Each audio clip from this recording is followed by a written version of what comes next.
역대급으로 반응이 좋지만 역대급으로 평점을 테러받았고 인종차별 논란까지 빚은 브리저튼 시즌4. Sophie, Mr. Bridgerton, do you need something? no. I found it. 그럼에도 불구하고 이번 시즌 감히 가장 재미있었다라고 말씀드릴 수 있습니다. I cannot love a maid. And yet, you have taken possession of me. 소피 중심의 줄거리 요약부터 이번 시즌이 왜 좋았는지에 관한 리뷰까지 하나하나 씹고 뜯고 그려보도록 하겠습니다. Well, we begin another season.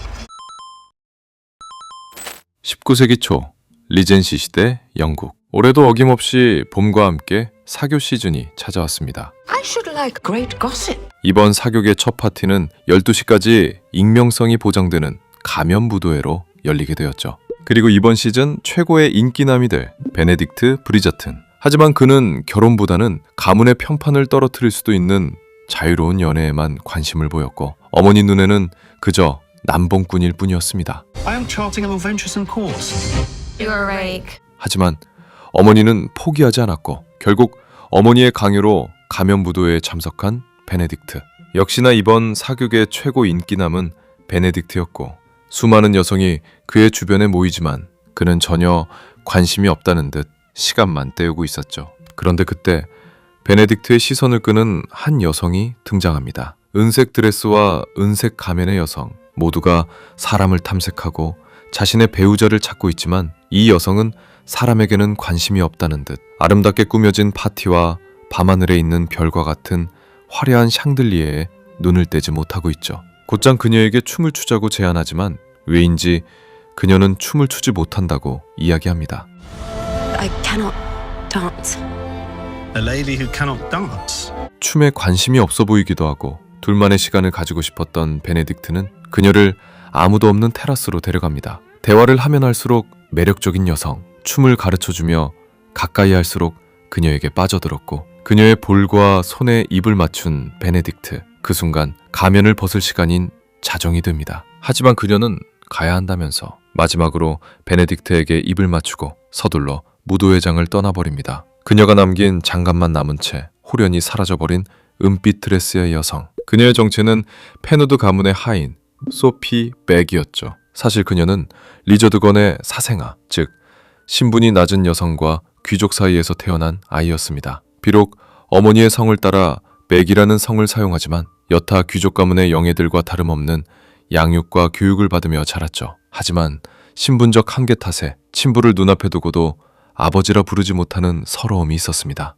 그런데 아버지는 아라민타 자작 부인과 재혼하게 됩니다. 이때 계모에게는 두 딸이 있었죠. 처음부터 소피를 향한 적개심을 드러낸 아라민타. 그리고 이것을 끝내 바로잡지 못한 채 아버지가 세상을 떠나게 됩니다. 계모는 아버지 장례식에서 충격적인 이야기를 소피에게 전하죠. 사실 소피의 어머니는 정부였다는 사실과 함께 아버지가 소피에게 남긴 유산마저 없다는 이야기였습니다. 이때 소피는 끝까지 자신을 보호하겠다고 약속했던 아버지에게 배신감을 느꼈죠. 계모는 갈 곳 없는 소피를 하인으로 거두어 주었고 소피는 서너 사람 목까지 해내며 어떻게든 이곳에 남기 위해 최선을 다했습니다. 그리고 시간이 흘러 계모의 자매들이 데뷔탕트에 나서게 되고 소피는 자신의 초라한 모습에 한탄을 하게 됩니다. 사실 결혼, 사교계의 가십을 부러워하는 것이 아닌 화려한 드레스와 아름다운 공간에 서 있길 꿈꿨죠. Just once.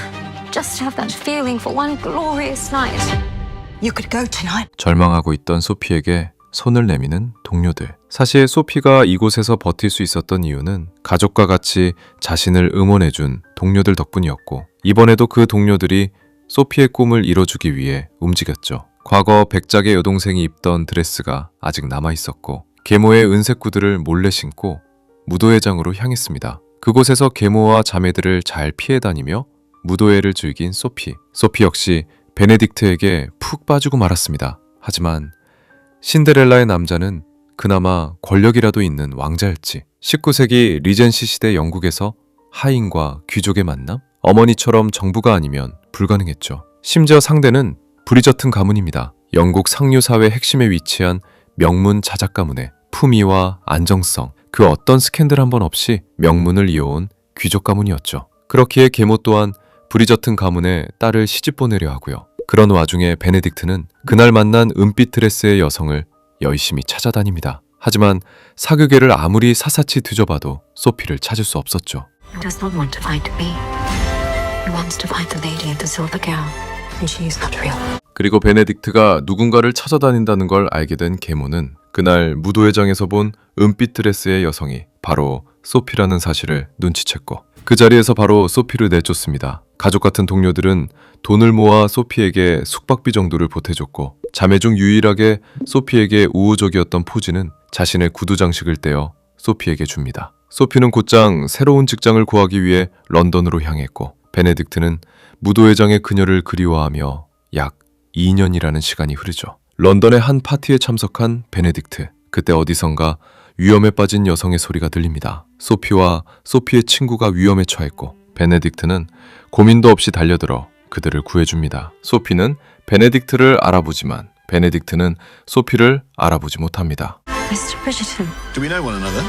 어쨌든 소피를 구해주긴 했지만 소피는 이번 일로 새로운 직장을 구해야 하는 상황이 됩니다. 그리고 그런 소피에게 자신이 직장을 구해줄 테니 함께 떠나자고 이야기하는 베네딕트. 소피는 최대한 엮이는 걸 피하고 싶지만 자기 코가 석자이기 때문에 어쩔 수 없이 베네딕트와 길을 떠납니다. 그런데 갑자기 폭우가 미친 듯이 내리고 아까 소피를 구하다 베네딕트가 다친 상태였기에 일단 베네딕트의 시골 저택으로 향하기로 합니다. 원래 시골 저택에도 하인들이 있어야 하는데 그날은 하인들도 외출했다가 폭우 때문에 돌아오지 못한 상태였죠. 소피에게는 좋은 손님방을 내어주고 각자 방으로 돌아가서 잠을 청하는데 어디선가 앓는 소리를 넘어 거의 죽어가는 소리가 나기 시작합니다. 알고 보니 베네딕트의 상처가 생각보다 깊었던 거죠. 다행히 소피가 빠르게 달려와 응급처치를 하였고 소피의 밤샘 간호 덕분에 밤을 잘 넘깁니다. 아침이 드니 하인들도 돌아왔죠. 다행히 위기는 잘 넘겼지만 당분간 베네딕트는 어디를 다닐 수 없는 상태였기에 소피도 당분간 손님으로 이곳에서 지내기로 했죠. 그런데 대화하면 할수록 소피는 전혀 하인 같지 않았습니다. 대부분의 하인이 글을 읽지 못하는데 소피는 글을 읽고 책을 즐겨 읽었고 심지어 불어에도 아주 능숙했죠. 아버지 덕에 어린 시절 교육을 받은 덕분이었습니다. 어쨌든 생애 첫 휴가가 생긴 소피. 베네딕트에게도 이 휴가는 굉장히 지루한 시간이었고 어린 시절 가지고 놀았던 연이라도 고쳐서 날려보기로 합니다. 소피와 함께 마당으로 나와 연을 날리는 베네딕트. 고장난 연을 다쳐가면서 서툴게 고쳐보고 못 믿어하는 소피에게 한 번만 믿어보라고 사정도 해봅니다. 결국엔 연을 날리는데 성공하죠.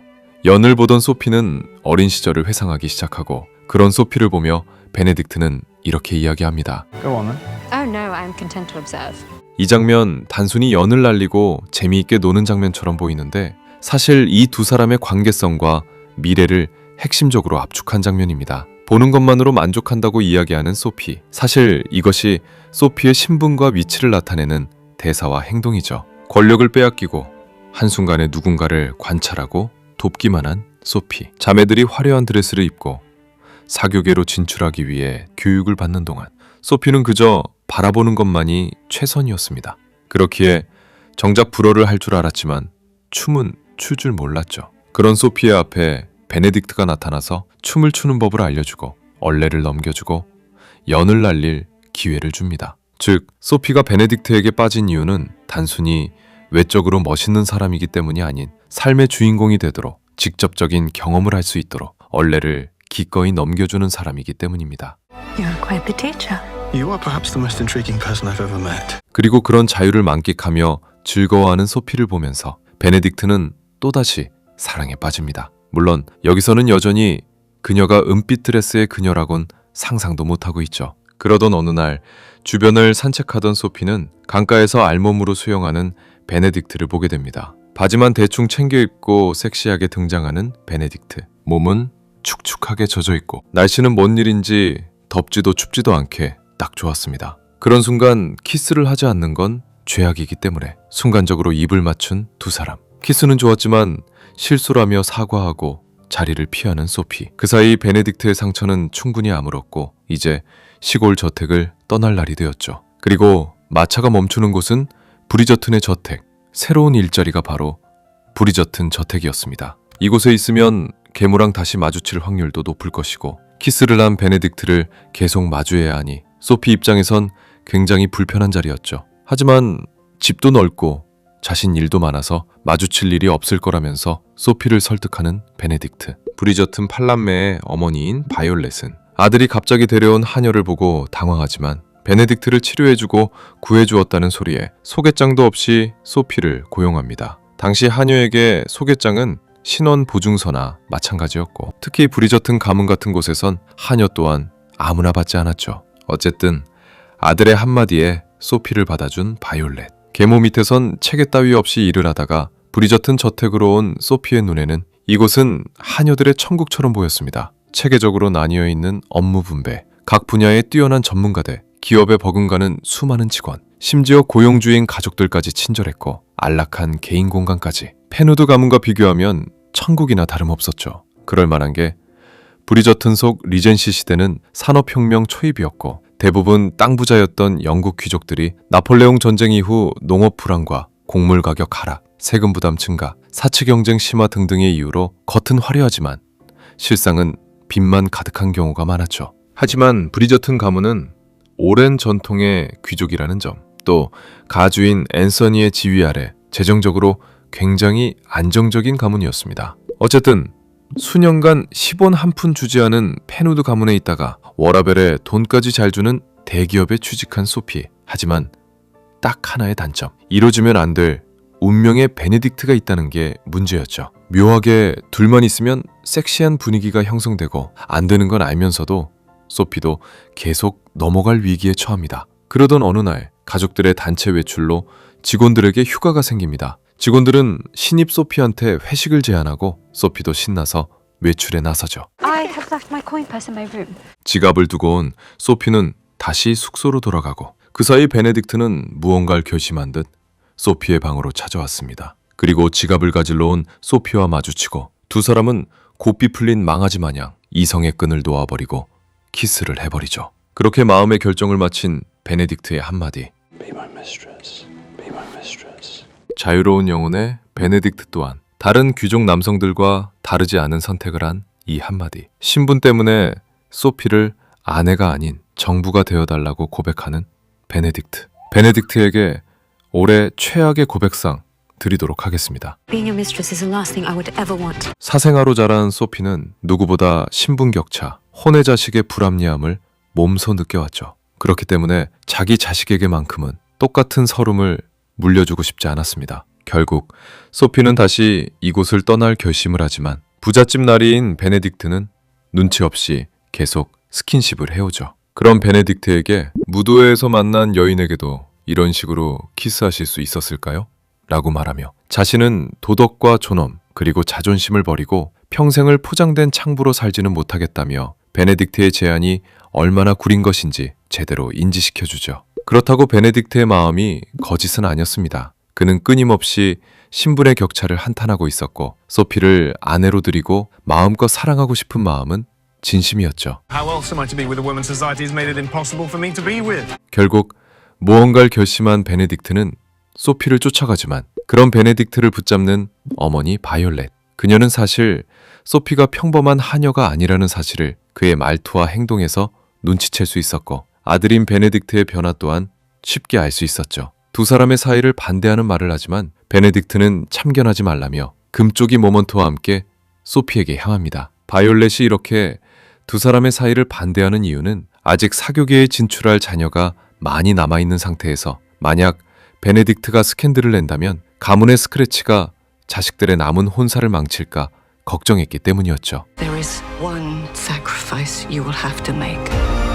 Your family. 자신을 쫓아온 베네딕트에게 더는 상처 주지 말라고 밀어내는 소피. 진심을 담아 고백하는 베네딕트. I love you. I love you. I love you. 이 고백신은 베네딕트라는 캐릭터이기 때문에 가능한 장면이고 두 배우의 연기가 다 해낸 명장면입니다. 꼭 풀영상으로 보시길 추천해드려요. 그렇게 베네딕트와 하룻밤을 보낸 소피. 그 사이 바이올렛은 소피가 펜우드 저택에서 일했다는 사실을 알게 됐고 아라민타가 소피가 구두 장식을 훔쳐갔다고 소문을 냈다는 이야기를 해주죠. 그 사이 베네딕트는 소피와 함께 시골 저택에 가서 살 계획을 세우고 가족을 등지더라도 그녀와 함께하기로 이미 마음을 먹었습니다. 소피 또한 그와 사랑을 시작해볼까 마음먹던 순간 베네딕트와 브리저튼 가문의 장남 앤소니의 대화를 듣게 됩니다. Disown you. Protect the family. 이 이야기를 전부 들어버린 소피는 결국 이 집을 떠나는 것으로 마음을 굳히죠. 그리고 정식으로 베네딕트의 마음을 거절합니다. 하지만 그날 저녁 프란체스카의 남편인 존이 갑작스럽게 세상을 떠나게 됩니다. 그렇게 화려했던 브리저튼 저택은 하루아침에 검은색으로 뒤집혀 버렸죠. 이런 상황에 갑자기 떠나는 것은 예의가 아니니 소피는 브리저튼 저택에 남아 추모를 도왔죠. 한편 몰래 집을 빠져나온 포즈는 그 길로 소피에게 달려가 엄마가 소피를 찾고 있고 이게 다 자신이 준 구두 장식 때문이라며 사과를 전합니다. 그날 저녁 베네딕트는 자신의 침실에서 목걸이 하나를 발견합니다. 사실 그 목걸이는 소피 어머니의 유품이었죠. 그리고 그 목걸이를 본 베네딕트는 은빛 드레스의 여성과 소피가 똑같은 목걸이를 차고 있었다는 사실을 기억해내고 소피의 방에서 남은 장갑 한쪽을 발견합니다. 하지만 이미 브리저튼 저택을 나온 소피 그리고 그녀의 앞엔 아라민타가 서 있었죠. Wait, no. Araminta. 구두 장식을 훔쳤다며 소피를 체포한 아라민타. 억울한 소피는 무죄를 주장하지만 이 시대에 하녀의 말을 믿어줄 경관은 존재하지 않았죠. 아라민타는 모든 걸 인정하라고 압박하지만 진짜 도둑은 계모 당신이라면서 절대 인정하지 않겠다는 소피. 결국 이 사건으로 재판까지 가게 됐지만 역시나 판사 또한 소피에게 발언권을 주지 않았죠. 그때 누군가 재판장을 박차고 들어옵니다.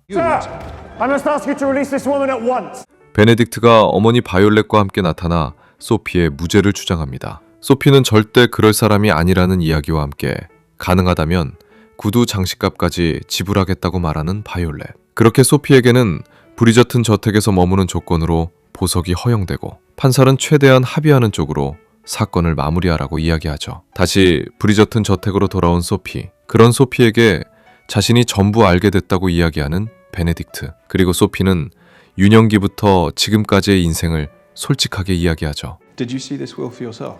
베네딕트는 너를 증오하는 계모의 말을 믿었냐면서 분명 아버지가 남긴 유언장에 진실이 있을 거라고 이야기합니다. 이 모든 이야기를 알게 된 브리저튼 가문의 다섯째 엘로이즈. 독서에 빠삭한 소피를 좋아했던 그녀는 기꺼이 소피가 유언장을 찾을 수 있게 돕기로 하죠. 엘로이즈가 시간을 벌어주는 사이 소피는 과거 아버지의 서재에서 유언장을 찾습니다. I saw my father's will. 사실 아버지는 지참금 명목으로 약 18,000파운드, 현대 기준의 한화로 약 60억 원에서 80억 원 이상 정도의 거액을 소피와 아라민타의 두 딸에게 남겨두었죠. 그리고 자신이 죽은 후 소피를 데리고 있으면 매년 4,000파운드씩 추가로 주겠다는 조건까지 걸었습니다. 하지만 아라민타는 전 남편의 유언장을 조작했고 소피 몫으로 남겨진 지참금마저 빼앗아 첫째인 로자몬드의 혼처를 구할 계획이었죠. 이 모든 계략을 알게 된 두 사람은 이것을 터뜨릴 장소로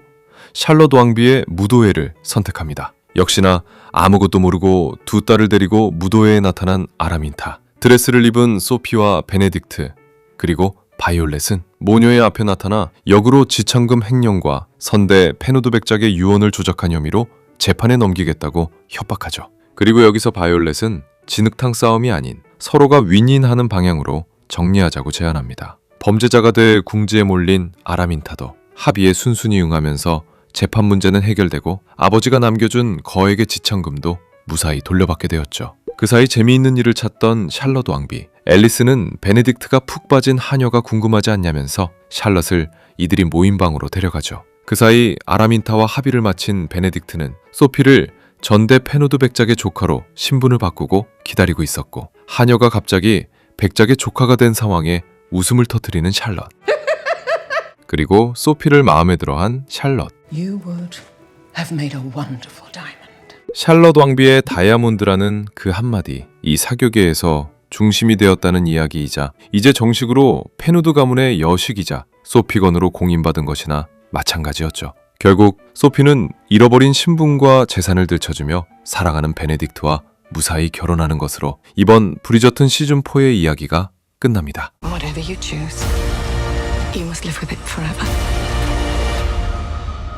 사실 브리저튼이라는 시리즈가 벌써 4개의 시즌이 나왔고 샬럿 왕비의 외전까지 포함하면 총 5개의 시즌이 있는 장기 프로젝트가 되었습니다. 그렇다 보니까 중간중간 설명해야 할 인물도 많고 주인공 외에도 다뤄야 할 이야기가 정말 많아요. 근데 저는 시즌 1과 샬럿 왕비 외전은 재미있게 봤지만 시즌 2와 3는 노잼이라 넘기고 중간에 하차했거든요. 그런 상태에서 궁금하지도 않은 다양한 인물들을 마주해야 하다 보니 이 파트 1이 굉장히 정신없었습니다. 거기에 베네딕트의 정부가 되어줘 이후 긴 시간 동안 파트 2를 기다려야 했기 때문에 파트 1까지 즐긴 상태에서는 좋다고 말하기 힘들었죠. 하지만 파트 2에서는 본격적으로 소피의 서사를 깊이 있게 다루고 주변 인물들의 정신없음이 어느 정도 정리가 되다 보니 확실히 이 아쉬움이 제대로 채워졌습니다. 거기에 소피 역을 맡은 하예린 배우의 연기가 정말 좋습니다. 단순히 팔이 안으로 굽어서 하는 소리가 아니라 브리저튼 모든 인물 통틀어서 가장 사랑스러운 캐릭터를 연기했습니다. 특히 파트 1에서 샹들리에를 바라보는 소피는 내가 베네딕트가 아닌데도 불구하고 그 단 몇 초에 사랑에 빠지기 충분한 이유를 만들었죠. 거기에 베네딕트의 성장, 샬럿 왕비와 에거사 댄버리의 우정, 남편을 잃은 프란체스카의 혼란까지 확실히 역대 시즌 중 가장 이야기가 다채롭고 재미있었습니다. 다만 아라민타에게 사이다 복수를 하지 못한 건 약간 아쉽습니다. 물론 이것 또한 남은 포지를 위한 선택 같긴 하지만 이 K-드라마를 봐오던 저에겐 최소한 남은 재산 탈탈 털어서 이곳에서 쫓아내야 직성이 풀리지만 포지는 착하니까 봐주도록 하겠어요. 제가 앞서 줄거리는 소피와 베네딕트 중점으로 이야기했지만 적당히 인물들의 관계와 설정만 아셔도 말씀드린 추가 인물들의 이야기도 즐기시는데 문제는 없을 거니 관심이 있다면 이번 시즌은 꼭 보시는 걸 추천해드립니다. It is a spectacular night. 자, 이렇게 브리저튼 시즌4의 리뷰를 그려보았습니다. 어쨌든 오늘도 마무리하기 전 평점과 다시 보기 지수를 남기도록 할게요. 평점은 5점 만점으로 남기고 다시 보기 지수는 총 4단계로 평가할 예정입니다. 자, 그럼 브리저튼 시즌4의 점수는 별점은 5점 만점에 3점, 다시 보기 지수는 스트리밍입니다. 시즌1 이후 이야기를 전개하는 방식도 캐릭터들의 서사와 구조를 정리하는 방식까지도 길을 잃었죠. 심지어 강점이었던 캐릭터들의 매력까지 반감되며 시리즈를 계속 이어봐야 하는 이유를 찾지 못했습니다. 그런데 이번 시즌 그 문제점을 어느 정도 고치고 보완해 나갔고 덕분에 흔한 신데렐라 스토리 속에서 브리저튼만이 가진 매력을 충분히 발산했습니다. 그리고 여전히 넷플릭스 자본력이 재현해낸 1800년대 영국의 레젠시와 로코코 양식의 화려함은 넷플릭스를 구독해야 하는 이유와 가치를 충분히 설명하죠. 역대급으로 매력적인 캐릭터, 역대급으로